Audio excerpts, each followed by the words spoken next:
Hello everyone, I'm Brett Poirier. I'm the general manager here at Medfield TV. I get to sit down today with someone who everyone probably has an idea who she is.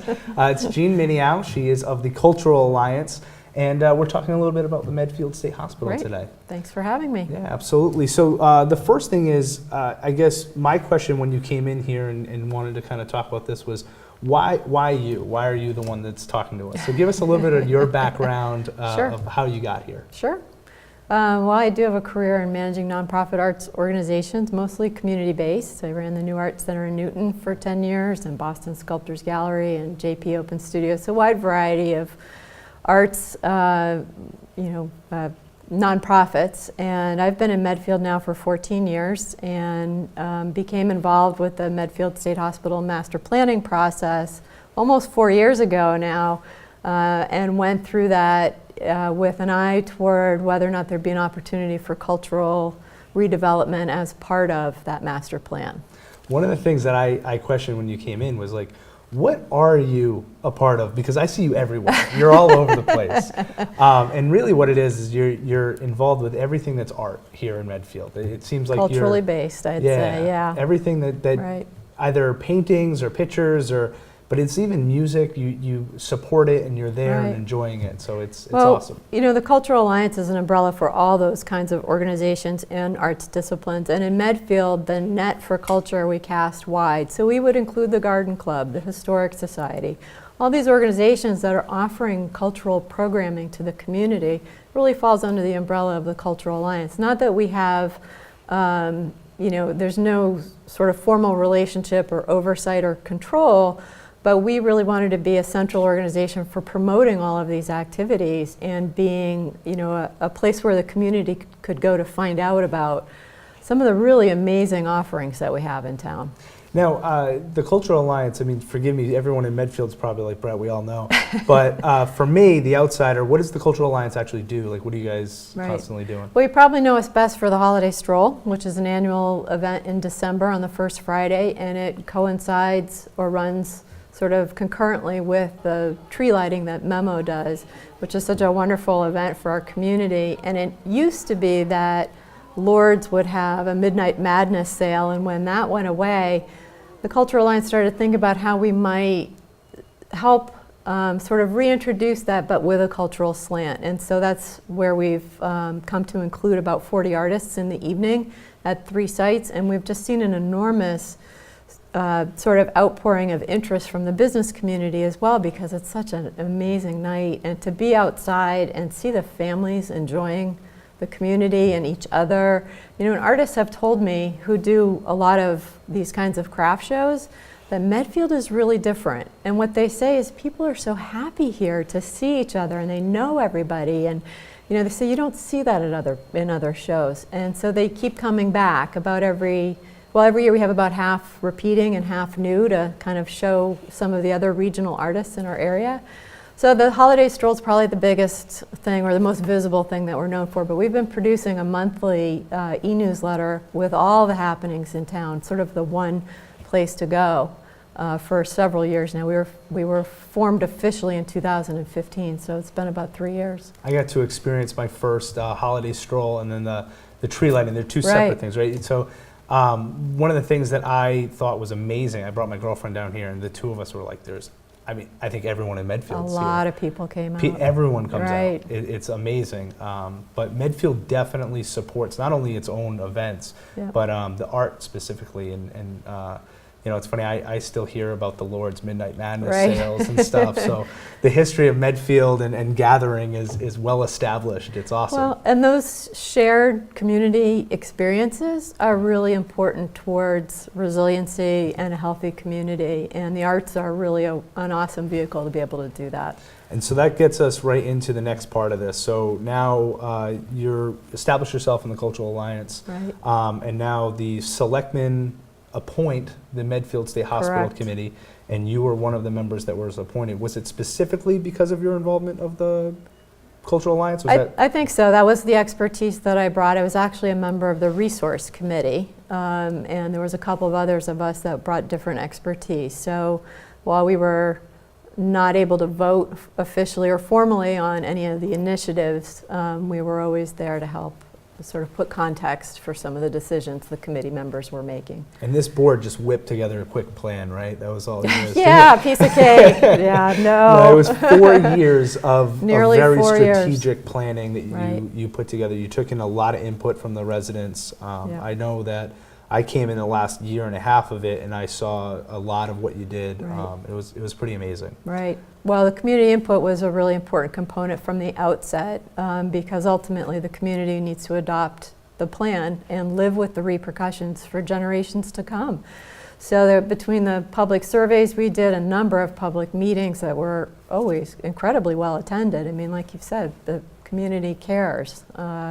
And so I think the plan really reflects what people were asking for and is a balance between supporting or informing both the municipal side, the resident and taxpayer side, but also the developer side. And that's a tricky thing to balance, but it's a good plan.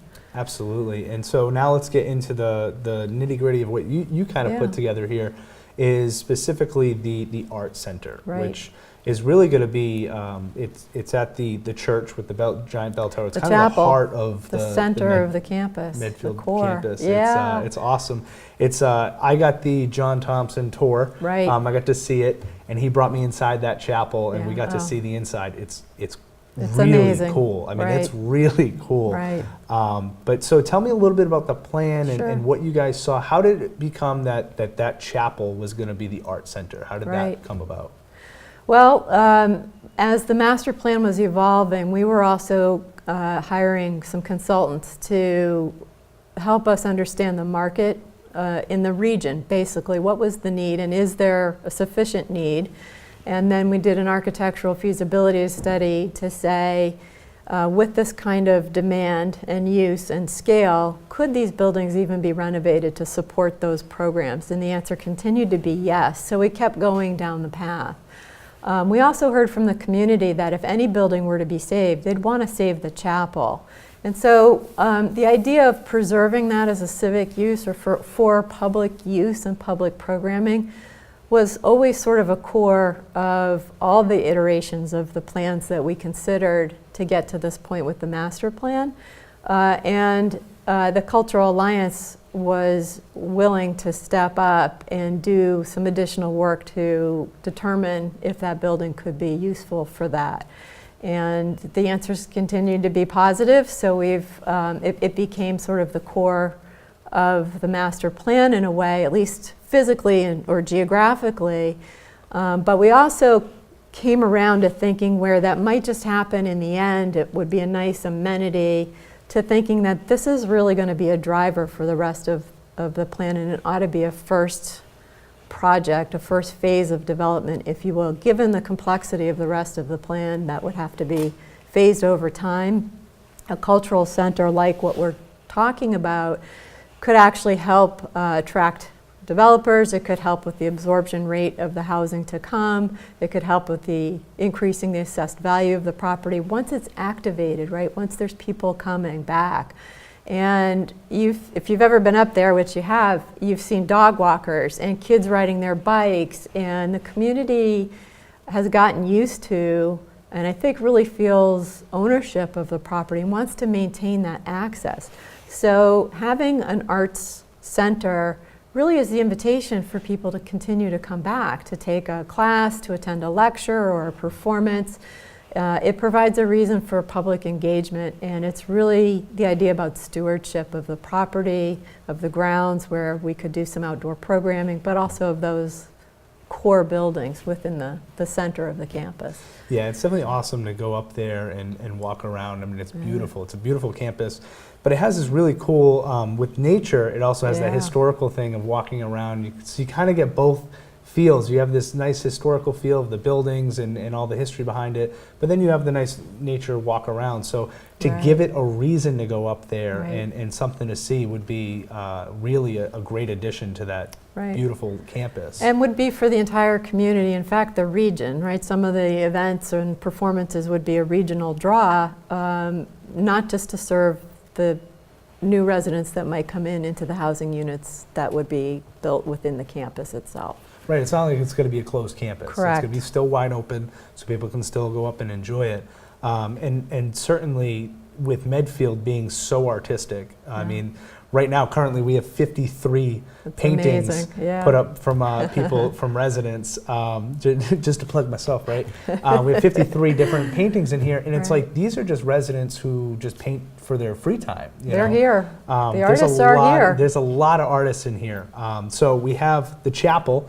Inside of that is going to be that's going to be a stage. Right. Performing arts primarily. There's already an elevated stage. We are looking at about 300 seats, but it would be flexible seating so that community groups that wanted to have meetings, or if there was another kind of an event, could be reconfigured, because we think that's an important flexibility to have within Medfield. And then we would like to connect that to the building that's next to it. That's known as the infirmary, so there'd be a contemporary addition in between the two. But what that gives us is the space where the professionals could be performing and presenting their work, combined with the space where the beginners are also learning. And so that kind of dynamic between the two is really exciting. And to be able to support people in the creative process from where they're learning to where they can present that work is a really exciting opportunity. And that definitely works too. I mean, I coach, and we go from K to 8, and having all the kids in the same room, it's great when you can have beginners watching the older kids who are more experienced. It's this similar idea. To have a beginner artist be able to work next to someone who's established must be, and learn from them, and get exposure to new techniques and disciplines, and there's so much cross-disciplinary work these days too. And we've had a number of artists come out from the city, from Boston and Cambridge, and they'd be very excited about coming for days or a week. The bucolic sort of environment sort of inspires them to think about how they would come out and collaborate. Spend a couple of days or spend a week, work very intensively, and then be at a different place when they went back. Now, what's some of the work that has to get done in the chapel in order to make it useful? Right, quite a bit, no doubt. It's old. It's old. 1890s is the date for those buildings, and we're right now looking to finish schematic drawings because there's no drawings with dimensions that exist for the buildings on the property. So we need to get very clear about what that is, so that we can then come up with a realistic estimate for what the renovations would cost for both buildings. And then we'll have a sense of what the campaign will be moving forward. The Cultural Alliance intends to raise that money from private sources, and then would also be operating the programs once it's up and running as a private nonprofit organization. Oh wow! So is the idea that the Cultural Alliance will kind of live up there at that point? Like, you guys going to have like almost like a central net, maybe not an office, like a physical office, but a place to kind of be? Right. So for starters, those two buildings would be the first phase of what we'd like to see happen. There's also within the master plan 2 additional buildings that are artist live workspace. So that's a sort of a 2-step qualification, right? You have to qualify on an income level, but then you also have to qualify in terms of an artistic level. And then there's other buildings that could potentially support the arts with some administrative space. If we're able to have the front lawn maintained as a beautiful open space that exists today, and be able to offer some programming, for example, the car show that's been up there for a couple of years, you're going to need public bathrooms and maybe ticket sales. So there's an administration building. Maybe that first floor is also a public kind of space for supporting some of the outdoor activities that could happen. And I know that was a big part of the state plan, the state hospital plan, was to leave a lot of that stuff as is. They wanted the big field. People wanted a lot of the trees to stay. So that was a big important part of that. But now, so once we get to once the chapel's done, I know that there's an addition that is going to be built between the two buildings to kind of create one big long building. Can you tell me a little bit about the addition and what it is? Well, the two buildings that exist today have different floor heights. So the connector is the way to bridge the two. It gets you your handicap accessible bathrooms, and it leaves the buildings pretty much intact for the program spaces. So those other support spaces is what would happen in the middle. And there'd also be a small kind of catering kitchen so that events could be supported within the chapel itself, or if there's an event outside on the lawn, there's at least a place to, prepare the food or beverages, what have you. And so is there, basically what's connecting them? Is it, are walls coming down, or is it just like a doorway, or how are they going to actually physically be connected? So physically, it's the addition between them, which is pretty contemporary, at least conceptually, because when we're working with historic tax credits, which we would need on these buildings in order to be able to finance it, they don't want you to try to imitate that, the historic look. So it'll be essentially a glass front, and then the back would probably be a brick or maybe something else, but that's where the bathrooms would be and so forth. So you would connect the two buildings in a entrance space, so a lobby space that would be, have high ceilings because the floor heights are different. So I have it here. I have it up for us here. Right. It looks beautiful with the glass that they have in between it, and obviously our viewers will be seeing this. So this is the idea, is to have almost like an art gallery kind of sitting between it. Is that kind of the idea? Yep, there? that wall behind it could certainly be a space to present some of the visual arts, the paintings and so forth, or photography that's around. And I think if we're able to be successful with this project and perhaps some additional space in the other buildings, then there may be a space for a more formal gallery as well. And here's the floor plan that we have. And is this is all 3 buildings that we're looking at? It's 3 floors. It's 2 buildings with the addition, correct? Okay. Yeah. So on the first floor we have the staging and the seating, and that's a lot of seats. On the chapel, about 300. Wow. At capacity would be 300. And the thing to know about the chapel is you really only have 1 floor. So the basement the head height is too short to be able to be useful, other than for some infrastructure, equipment and stuff, storage perhaps. So you have this main floor with this beautiful, wide open trussed ceiling. So it's a magnificent space. And there is a second floor where just in the front of the building that would accommodate some desks, but it's mostly going to be the AV equipment and projection equipment. And then there are 3 floors in the infirmary building, so where the classrooms would be, you can use that. It's a full basement with large windows, so you can easily have your classroom space on 3 floors there. That's beautiful. So the staging, there's going to be all lighting, and you're going to really make a nice performance area. Exactly. For this. Right. And I know that for us, this is something where there's the artistic side of things, and obviously artists and bands and whatnot want to play. But at the same time, Medfield TV, we put on different debates and we put on different events, and sometimes the high school is not available, which makes it tough to kind of organize things. Right. And not that they don't do a great job helping us out and getting things ready to go, but to have a second option of another building that you can have, that helps not just the arts, that helps everybody that wants to put on an event. That's right, exactly. And so that's a great thing. And we'd like to be able to accommodate, again, the different kinds of events. The chapel has been used, obviously, for religious services, but it was also a gymnasium, and it was a movie, not a theater, but they would show films there. And people from the community would take advantage of that. So, well, chapels were always the community center, and that was always the big part of that. And so now the infirmary, the idea of the infirmary is to mostly be a classroom on the first floor. And what's going on the second and third floor? All classrooms. All classrooms. All classrooms, right. Wow. And quite a few are small in size for individual music lessons. But what this building can offer are bigger rooms also for ensembles or bands or things where there's some of the music teachers in town aren't able to offer those kinds of collaborative efforts in music because they're teaching individuals in their homes. But this is going to open up a lot of new opportunities. Right. And now, I might be asking a silly question, but there are already artists or there are already teachers who are chomping at the bit to get in there? Yeah, absolutely. And so there's obviously an interest in having this. which kind of brings us to our next point, is what's going forward and what we have to do to, if we're interested as a town to do this.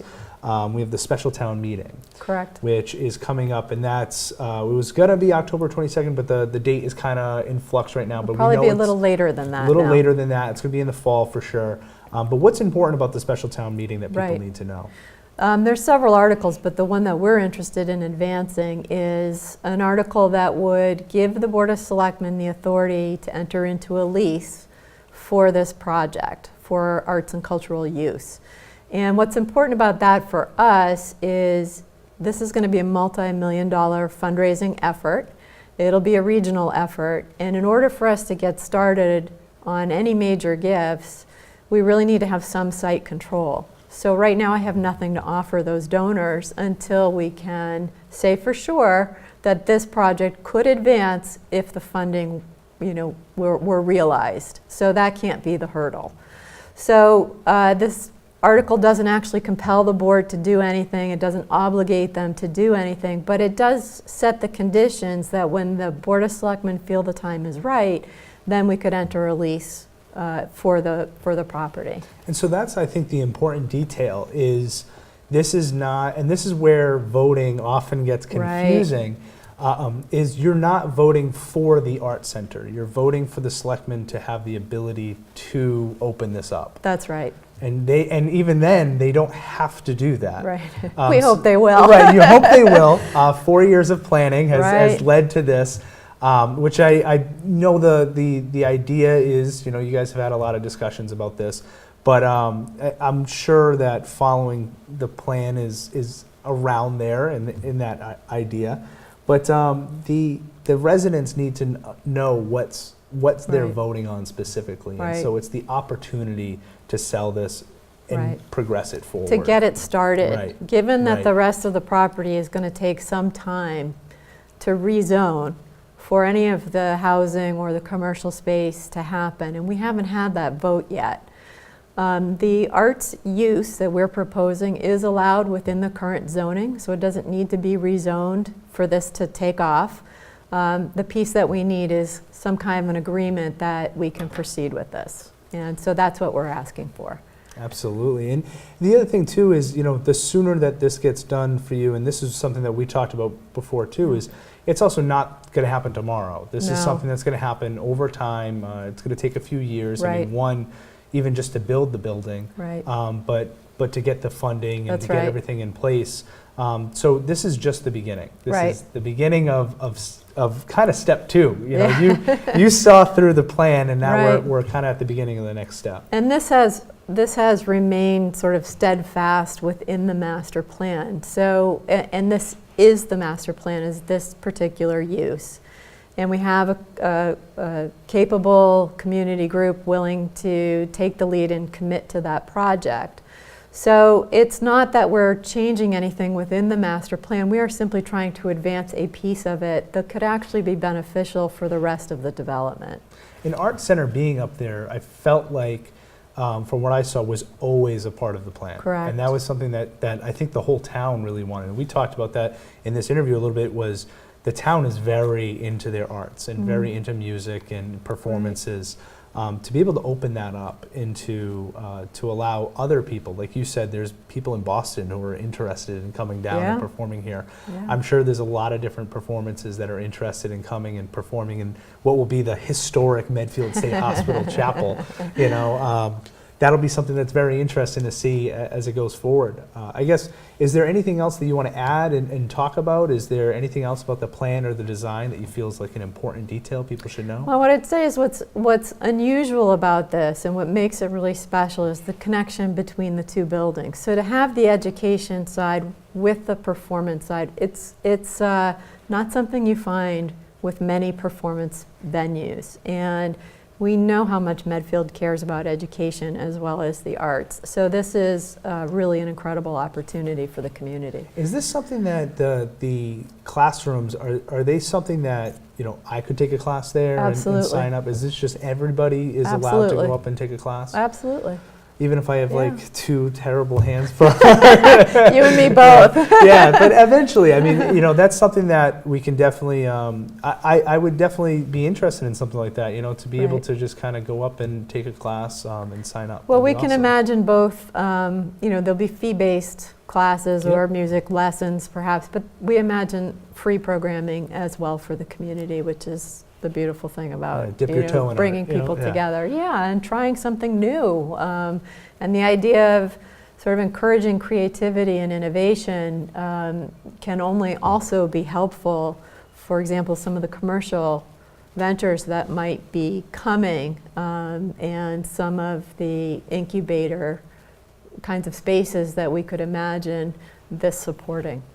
Well, it sounds like an awesome plan, and it Thank sounds you. like something that the town would be really proud to have. It's going to be the heart of the Medfield State Hospital. It's going to be something that I think everyone's really excited to be able to use and have in Thank town you. and be able to do. So it's terrific, the amount of work that you guys have put in, Thank you. either even as the Medfield State Hospital Committee, but also the Cultural Alliance Right. and yourself. You've put a lot of work into this. We're It's just amazing. getting started. Yeah, absolutely. Well, let me be the first to thank you for doing this Thank interview. you. I'm sure that there will be other people who have the same feelings. But thank you so much for joining us here today. Is there any way, if someone has a question, comment, Sure. concern, how can they reach you? How can they talk to you about that? Right, Medfield, the Cultural Alliance of Medfield has a website. It's medfieldculture.org. Most people know my email. It's out there, but it's jeanmineo@aol.com. And maybe you can just throw that on the screen. I'm happy to answer questions anytime. Absolutely. Thank Yeah. you so much Good. for joining us. Thank you, Brett. And thank you for watching Medfield TV.